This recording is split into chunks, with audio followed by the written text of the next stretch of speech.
हम बात करने जा रहे हैं आज फोरियर ट्रांसफॉर्म की। नाम जरा देख लीजिएगा, ये फोरियर ट्रांसफॉर्म हो क्या रहा है। ये 4 ईयर नहीं है, ये फोरियर नाम है, फोरियर ट्रांसफॉर्म। जैसे आपने लाप्लास ट्रांसफॉर्म पढ़ा है, लाप्लास में किसी फंक्शन को किसी और तरीके से जो है रिप्रेजेंट किया जाता था, उसको लाप्लास ट्रांसफॉर्म कहते हैं। वैसे फोरियर साहब ने किसी फंक्शन को किसी और तरीके से रिप्रेजेंट किया और उसका नाम दिया उन्होंने फोरियर ट्रांसफॉर्म। ठीक है, देखिए क्या होता है, इसकी डेफिनेशन देख लिया जाए। होता क्या है कुछ नहीं, किसी फंक्शन को किसी और फंक्शन के रूप में एक्सप्रेस करने का एक तरीका होता है जिसको कहा गया फोरियर ट्रांसफॉर्म।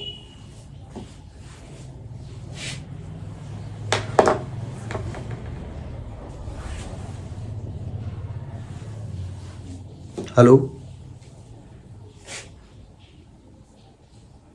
तुम्हारी बीच बीच वीडियो चली जाती है यहां से, सामने से बिल्कुल।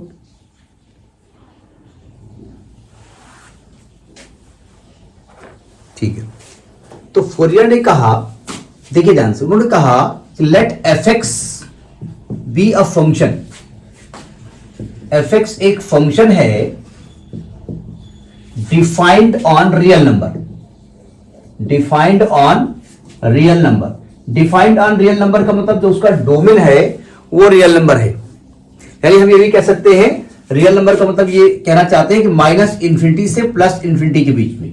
इस सेट के अंदर लिखेंगे तो कंफ्यूज हो जाओगे, माइनस इंफिनिटी से प्लस इंफिनिटी के बीच में। ठीक है, तो कहते हैं अगर कोई इस प्रकार का फंक्शन हो तो उसका अगर हमको फोरियर, देखिए फोरियर ट्रांसफॉर्म कुछ नहीं है, फोरियर साहब ने एक फंक्शन को किसी और तरीके से एक्सप्रेस कर दिया, उन्होंने कहा इसको फोरियर ट्रांसफॉर्म कहेंगे। ठीक है, तो अगर ऐसा है देन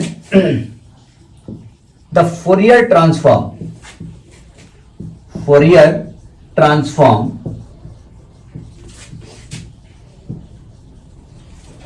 इज डिनोटेड बाय, देखिए ध्यान से, लाप्लास ट्रांसफॉर्म में आप किसी एफ एक्स के पहले एल लगा देते थे ना, और फोरियर ट्रांसफॉर्म में एफ एक्स के पहले कैपिटल एफ लगा दीजिए। ध्यान रखिएगा, यहां पर कैपिटल एफ आएगा। ठीक है, एंड गिवन बाय, या इसको ऐसे लिखते हैं, लाप्लास में क्या लिखते थे, एफ एस लिखते थे, यहां भी एफ एस लिखेंगे, यहां भी एफ एस होगा। एंड गिवन बाय,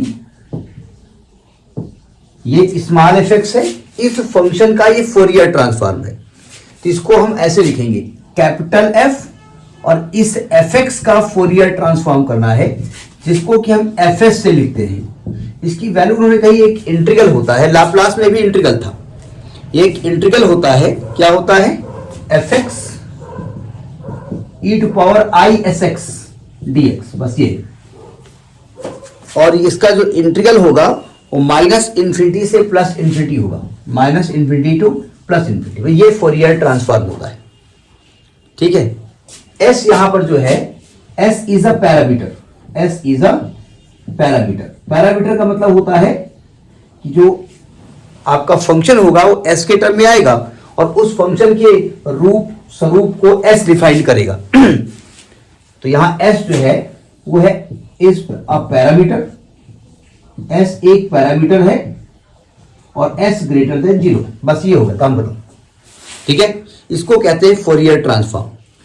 अच्छा, कुछ राइटर्स इसको इस तरीके से लिखते हैं, ध्यान रखिएगा, फोरियर ट्रांसफॉर्म किसी भी फंक्शन का जो राइटर लिखते हैं वो यही इंटीग्रल लिखते हैं, minus infinity to plus infinity F X into E to power I S x D X. ध्यान रखिए, यहां पर एक्स के रेस्पेक्ट में आप इंटीग्रेट कर रहे हैं, और ये बाहर आपका, एक मिनट, 1/√2π लिख देते हैं, बस ये लिख देते हैं। लेकिन ये आपको नहीं लिखना है, क्योंकि जो स्टैंडर्ड राइटर्स हैं, जो अच्छे हैं, वो ये लिखते हैं, इसलिए आपको यही लिखा जाएगा, आपकी बुक में यही मिलेगा। ठीक है, इसको कहते हैं फोरियर ट्रांसफॉर्म। कुछ है नहीं, इसमें हम न्यूमेरिकल डिस्कस करेंगे। कोई फंक्शन आपको एफ एक्स दे देंगे और आपसे कहेंगे फोरियर ट्रांसफॉर्म बताओ, तो आप यहां एफ एक्स मान रख देना, उसको इंटीग्रेट कर देना और उसकी वैल्यू निकाल लेना। नोट कर लिया?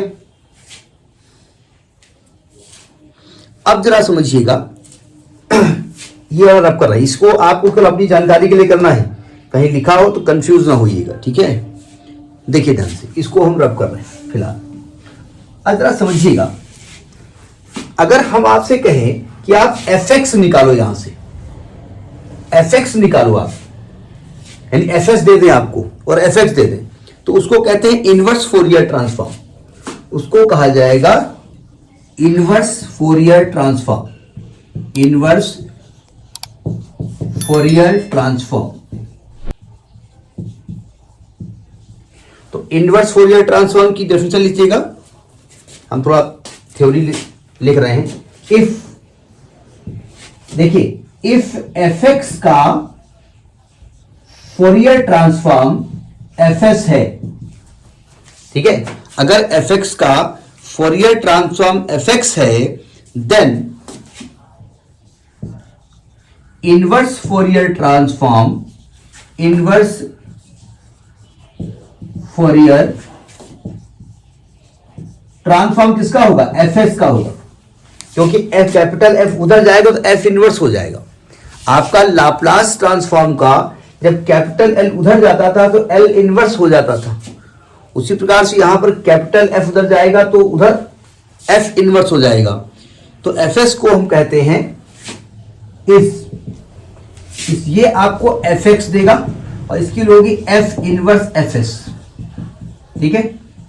और ये भी इंटीग्रल होता है और इसका इंटीग्रल होगा माइनस इन्फिनिटी से प्लस इन्फिनिटी, माइनस इन्फिनिटी से प्लस इन्फिनिटी, और इसके बाहर 1/2 पाई होता है, इसमें होता है 1/2 पाई, ये ध्यान रखिएगा, मतलब इसके बाहर होता है 1/2 पाई।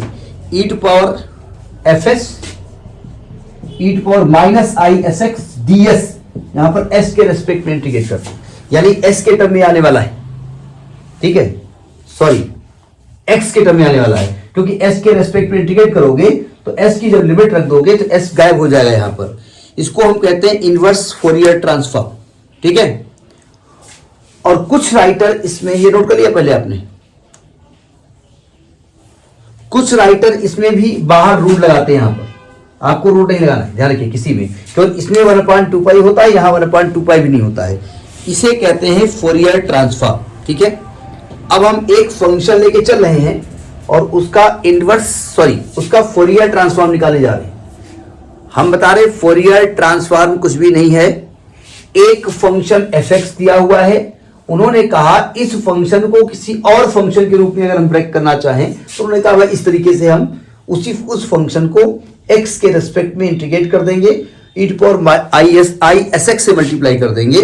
तो चूंकि यहां पर x के रेस्पेक्ट में आप कर रहे हो, लिमिट x की रखोगे तो अल्टीमेटली x को गायब हो जाना है और s के टर्म में आपका आंसर हो जाना है, तो fx जो है वो fs के टर्म में ब्रेक हो जाएगा।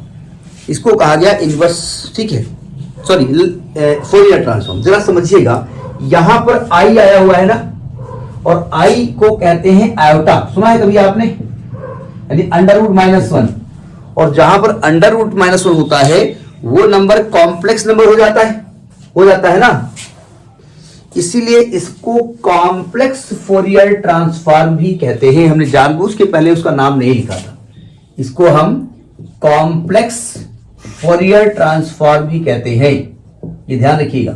मतलब ये है फोरियर ट्रांसफॉर्म, लेकिन चूंकि यहां आई आया हुआ है इसलिए, वही ट्रांसफॉर्म का मतलब ही होता है ट्रांसफॉर्म कर देना, चेंज कर देना। ट्रांसफॉर्मर क्या करता है? वोल्टेज को चेंज कर देता है, रहता है वोल्ट ही लेकिन चेंज हो जाता है। तो यहां x का फंक्शन s के रूप में चेंज हो गया, इसलिए इसका नाम रखा गया ट्रांसफॉर्म, ठीक है। लाप्लास ने अपना फॉर्मूला दिया तो हमने कहा वो लाप्लास ट्रांसफॉर्म है, फोरियर ने दिया तो फोरियर ट्रांसफॉर्म है, हम देते तो एपी ट्रांसफॉर्म हो जाता, तुम देते तो खुशी ट्रांसफॉर्म हो जाता, क्या देखते हैं। लेकिन हम लोग तो इतना टाइम ही हम लोग पास नहीं है, हम तो दूसरी पार्टियों का झंडा लिए क्या करते हैं, जय हो बाबा की जय हो, क्या किया जाए। देखो ध्यान से, अब हम एक क्वेश्चन लेते हैं और आपसे फोरियर ट्रांसफॉर्म निकालते हैं, फिर हम बता दें कुछ भी नहीं है, इंटीग्रेशन है एक तरीके से, और इंटीग्रेशन आपका इंटर में क्लियर है, और अगर वो बिल्कुल क्लियर हो गया दिमाग से तो फिर फोरियर को भूल जाओ, ठीक है। मैं एक एग्जांपल लेता हूं, एक एग्जांपल है आपकी बुक का भी है, आपकी बुक का ये एग्जाम्पल नंबर 2 है और ये कानपुर बीएससी 2008 में पूछा गया है। बीएससी 2008 में पूछा गया है, इससे क्वेश्चन आए हैं, ध्यान रखिएगा, बहुत आते हैं। जब जो भी क्वेश्चन उठाओगे वो कानपुर बीएससी का होगा, क्योंकि बुक कानपुर के लिए लिखी गई है इसलिए वो पूछा गया है, इसलिए दिया हुआ है। देखिए इसमें क्वेश्चन है find Fourier transform of FX, ये स्मॉल एफएक्स लिखा है, गिवन बाय, देखो एफएक्स की जो वैल्यू लिखी हुई है उधर समझिएगा, एफएक्स की जो वैल्यू लिखी हुई है वो लिखी है एक्स, एक्स कब होगा, if mod x is less or equal to a, और इसकी वैल्यू 0 होती है if mod x is greater than a. पहले इसका मतलब मॉड का समझ लीजिएगा, फिर हम इसको इंटीग्रेट करेंगे, ठीक है। ये बताइए अगर मैं आपसे कहूं कि मॉड 5 सॉरी मैं आपसे कहूं कि mod x is less or equal to 5, तो बताइए एक्स की वैल्यू कहां से कहां तक लेनी पड़ेगी इसमें। अगर हम आपसे कहें कि mod x is less or equal to 5, तो एक्स की वैल्यू कहां से कहां तक लिखेंगे। यानी कि अगर मैं -5 ले लेता हूं तो क्या उसका मॉड इस कंडीशन को फॉलो कर रहा है ना। मॉड -4 ले लेते हैं तो वो इस कंडीशन को फॉलो कर रहा है ना। इसी प्रकार से मॉड 5 ले लेते हैं तभी कंडीशन फॉलो कर रहा है, यानी ये वैल्यू -5 से +5 की फॉलो करेगा। मतलब x is greater or equal to -5 and less or equal to 5 तक ये कंडीशन फॉलो होगी। सही कह रहा हूं मैं। यानी कि मैं क्या यहां पर लिख सकता हूं, इसका मतलब ये हुआ कि अगले स्टेप में कि x is greater or equal to -a and less or equal to a लिख सकता हूं मैं। अच्छा जरा इसको देखिए, ये लिखा mod x is greater then a, यानी कि मैं आपसे कहूं mod x is greater then 5, तो अगर मैं यहां -6 लिख दूंगा तभी तो इस कंडीशन को फॉलो कर रहा है, -7 लिख दूंगा तभी तो इस कंडीशन को फॉलो कर रहा है, मॉड 6 लिख दूंगा तभी कंडीशन को फॉलो कर रहा है। यानी कि 5 से इधर और -5 से इधर, ये इस कंडीशन को फॉलो कर रहा है ना। यानी इसको लिखा जा सकता है कि x is greater then a and less than -3 ले सकते हैं, या ऐसे लिख दो x is greater then a and less than -3 ले सकते हैं ना। यानी कि -a से a के बीच में ये फंक्शन होगा और -a से बड़ा और -a से छोटा अगर होगा तो ये फंक्शन होगा, कह सकते हैं ना। अच्छा अब जरा हम इसको सॉल्व करते हैं। देखो पहले तो हम फोरियर ट्रांसफॉर्म की डेफिनेशन लिखते हैं। बाय डेफिनेशन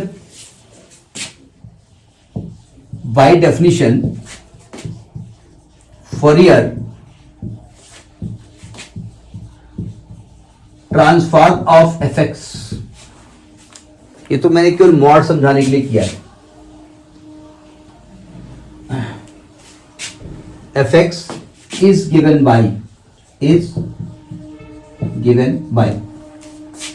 इसको कह सकते हैं कैपिटल एफ ऑफ एफएक्स, मतलब एफएक्स का फोरियर ट्रांसफॉर्म। फोरियर ट्रांसफॉर्म कुछ नहीं होता है, किसी फंक्शन को उन्होंने एक दूसरे तरीके के फंक्शन में ब्रेक करने के लिए एक फॉर्मूला दिया। क्या उनका फॉर्मूला था? फॉर्मूला था इंटीग्रल -∞ से +∞ fx e⁻⁰ dx। आपकी बुक में s की जगह कहीं पर p लिखा हुआ है, तो कंफ्यूज ना होइए। अब जरा एक लफड़ा देखिए ध्यान से, आपका फंक्शन जो है वो -∞ से +∞ के बीच में अपनी कंडीशन को चेंज कर रहा है।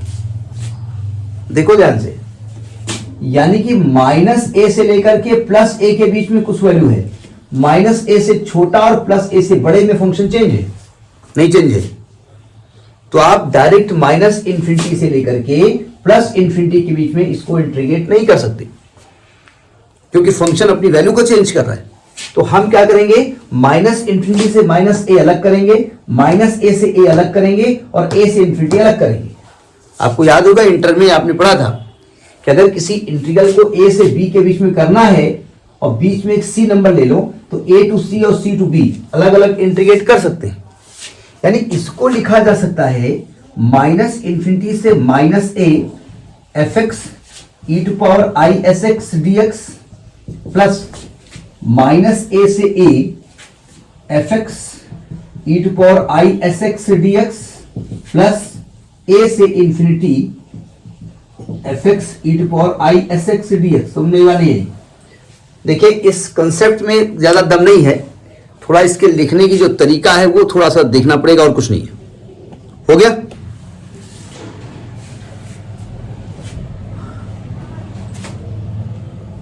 हो गया? अब जरा समझिएगा, मैं इसको रब करता हूं, इस स्टेप को रब करता हूं, इसको ऊपर लिख रहा हूं। देखो जब मैं माइनस इंफिनिटी से माइनस ए लिख रहा हूं यानी हम इस वाली रेंज में आ रहे हैं, ये वाली रेंज, वहां फंक्शन का मान 0 है तो यहां तो 0 आ जाने वाला है, पूरा स्टेप भी 0 हो जाएगा। fx 0 हो गया, पूरा स्टेप भी 0 हो गया। प्लस जब माइनस ए से ए करेंगे तो fx को x लिखेंगे, x into E to power I S x D X, और प्लस, और जब a से इंफिनिटी करेंगे तब भी इसकी वैल्यू 0 आ जाने वाली है, 0 dx। हमने पूरा 0 कर दिया है, मतलब 0 इंटू ई टू पावर लिखना चाहिए था, तो ये भाई साहब तो गायब हो गए। अब आपका जो फंक्शन बचा वो क्या बचा? आपका फंक्शन ये बचा केवल minus A to A X into E to power I S x D X. बस इसको इंटीग्रेट कर दो, काम खत्म आपका। अब मैं इसको रब कर रहा हूं ऊपर, इसको काम करने जा रहा हूं। कैसे इसको इंटीग्रेट करेंगे? आपका फोरियर ट्रांसफॉर्म ऑफ fx की वैल्यू आई, जिसको कि fx कहेंगे, इसको लिखेंगे minus A to A X into E to power I S x D X. इसको आईलेट से हम प्रोडक्ट लगा देंगे, ठीक, लगाते हैं इसको। ऐसा करते हैं, लिमिट हम नहीं लिखेंगे कुछ। देखो क्या होगा, फर्स्ट फंक्शन इंटू, इसको राइट कर रहा हूं मैं, इसका इंटीग्रल करेंगे क्या आएगा, e to power I S x upon I s, और ये लिमिट लिखी जाएगी, लिमिट यहां नहीं रख रहे, चलो हटो, लिमिट बिल्कुल बाहर ही किया नहीं, लिख दो, यहां पर दिक्कत हो जाएगी। यहां लिमिट रखेंगे माइनस ए से ई, या बाद में लिख दो, कोई फर्क नहीं पड़ता है, माइनस, अब इसमें x को डिफरेंशिएट करेंगे तो 1 आएगा, e to power i x को करेंगे तो e to power I S x upon s x i s, sorry s x क्यों होगा, अपान आई एस को फिर इंटीग्रेट करेंगे माइनस ए से ए डी एक्स। समझ में आई बात नहीं है?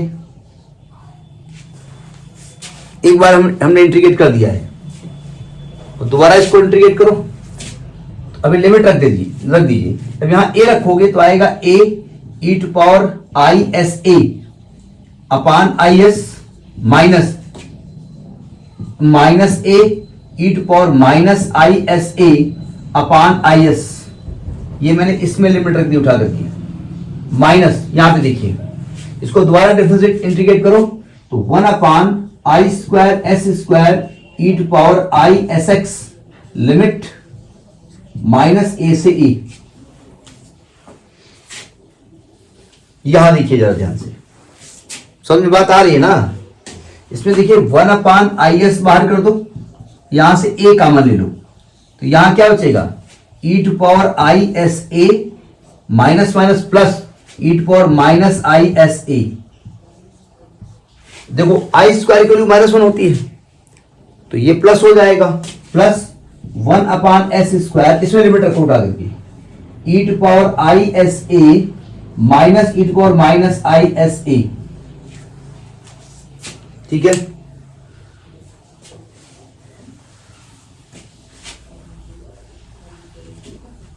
पहुंचिए यहां तक।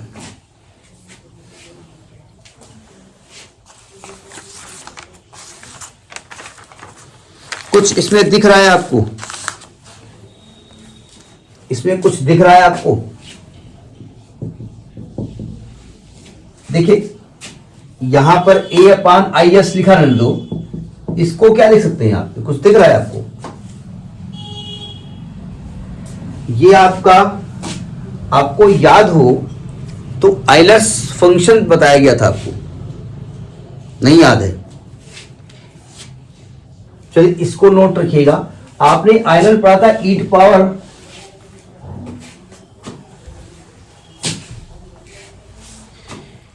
टू पावर आई थीटा को आप लिखते थे cos theta plus I sine theta, याद है? और e to power minus I theta को लिखते थे cos theta minus I sine theta. दोनों को ऐड कर दो तो e to power I theta plus e to power minus I theta बराबर 2 कॉस थीटा। क्या ये ऐसे भी लिखा हुआ है? e to power i s minus e to power minus i ऐसे लिखा है ना, यानी कि आपको थीटा के लिए ऐसे लिखा हुआ है। तो इसको क्या यहां पर इसको नीचे लिख रहे हैं जरा, तो वहां हमने थोड़ा गंदा कर दिया है, गंदा नहीं किया, तो लिख दिया है, इधर लिख रहे हैं हम यहां पर is equal to A upon I S. क्या इसको 2 कॉस एस ए लिख सकते हैं? सही कहा मैंने? अच्छा एक बार इधर देखिए ध्यान से, एक बार दोनों को सेपरेट कर दो, यहां माइनस यहां प्लस, तो आएगा e to power I theta minus e to power minus I theta बराबर 2 I S A, 2 I sine theta. ये लिखा हुआ है देखो, यही चीज e to power I theta minus e to power minus I theta. Theta बोले तो ऐसे, तो इसको लिख सकते हैं प्लस 1 अपान एस स्क्वायर, यह आएगा 2 आई साइन एस ए। बस हो गया आंसर। थोड़ा सा इसको कैलकुलेट कर लीजिएगा, चूंकि आई जो होता है वो डिनोमिनेटर में नहीं लिखा जाता है, इसको हटा देना। ये हम डायरेक्ट ले सकते थे, लेकिन हमें मालूम है कि आप इसमें भूल भाल गए होंगे, तो इसको हम क्या करेंगे, देखो आई से ऊपर नीचे मल्टीप्लाई कर दो तो ऊपर आ जाएगा minus 2 I A upon S cos S A plus 2 I upon s square sine S A. ऐसे इसका एंगल है। यहां से ऐसा करते हैं कि हम 2 आई कॉमन ले लेते हैं और एस स्क्वायर भी कॉमन ले लेते हैं, तो यहां पर ऐसा आएगा minus S cos S A plus sign S A. यहां ए भी आएगा, यहां ए भी आएगा, तो ये आपका आंसर हो गया, लाप्लास ट्रांसफॉर्म हो गया इसका। समझ में बात आई? नोट करिए फिर बात करें।